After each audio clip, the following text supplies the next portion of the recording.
মোৰ বাবে অতি আগ্ৰহৰ বিষয় হৈ পৰিল 195খন পত্ৰৰ সংকলন আৰু 95খন পত্ৰৰ সংকলন যেতিয়া মই হাতত তুলি ল'লোঁ তেতিয়া মই আচলতে মানুহজনক নতুনকৈ আৱিষ্কাৰ কৰিলোঁ 1980 চনত কাৰ্বি পাহাৰত অসমীয়া ভাষাৰ মানে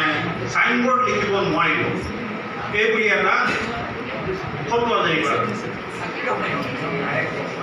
সেই কথাটো এতিয়া আমি কোনো নাজানো বা যিসকলে জানে সেইসকলে পাহৰি যোৱা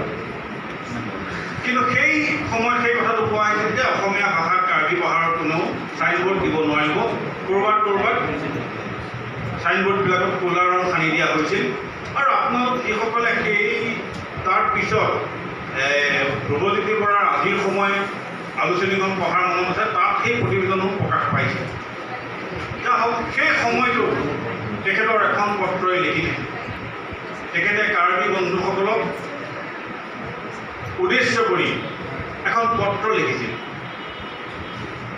যে তোমালোকৰ এই পদক্ষেপটো মই সহজে ল'ব নোৱাৰিলোঁ সেই চিঠিখন ইয়াত সন্নিৱিষ্ট হৈ আছে এইটো এটা তথ্য ফুকন চন্দ্ৰ ফাংচো কাৰ্বি পাহাৰৰ এজন লোকসাহিত্যকৰ গৱেষক ৰামচিনা কলেজৰ অধ্যক্ষ তেখেতৰ যেতিয়া কেঞ্চাৰ ৰোগ হ'ল সেই কেঞ্চাৰ ৰোগৰ চিকিৎসা কৰিবলৈ তেখেতৰ হাতত ধন নাই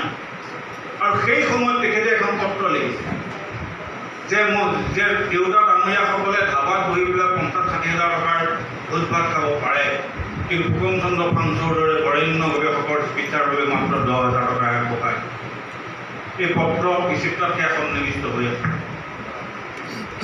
কাৰ্বি পাহাৰৰ বিভিন্ন কথা বতৰা ইয়াত যেনেকৈ সন্নিৱিষ্ট হৈ আছে ঠিক তেনেকৈ সন্নিৱিষ্ট হৈ আছে আমাৰ প্ৰতিনিধি ভূপেন দালে মৰা ফৰ্মুলিবিলাকৰ খবৰ আৰু তেখেতৰ পত্ৰ বিচিত্ৰা বিভিন্ন বিষয় নগাঁও কলেজৰ সন্মুখত অনিল বৰাৰ প্ৰতিমূৰ্তিটো যেতিয়া স্থানান্তৰিত কৰি অনা হ'ল আৰু নাগৰ উৎসৱৰ সময়ত যেতিয়া সেই প্ৰতিমূৰ্তিৰ মাজেৰে সকলো গৈ আছে কোনেও লক্ষ্য নকৰিলে তেখেতে লক্ষ্য কৰিলে যে তাত অনিল বৰা শব্দটো অটো নাইকিয়া হৈ এনিল বৰা হৈ আছে নগাঁও চহৰত বহুতে মাৰুতি 800 কিনিলে তাৰ পৰা নানান ধৰণৰ গাড়ী মটৰ কিনিবলৈ ধৰিলে আপুনি মই সকলোৱে কিনিছোঁ গাড়ীত হাৱা খাইছোঁ ঘূৰিছোঁ ঠিকেই আছে কিন্তু আমি যে ব্যস্তময় পথছোৱাত যে গাড়ীখন কেৰেচিয়াকৈ থৈ অন্য পথযাত্ৰীসকলক যে অসুবিধা পেলাইছে সেই কথাটো আপুনি মই কোনো ভবা নাই শৰ্মাদেৱৰ তীক্ষ্ণ চকুত কিন্তু সেই কথাটো ধৰা পৰিল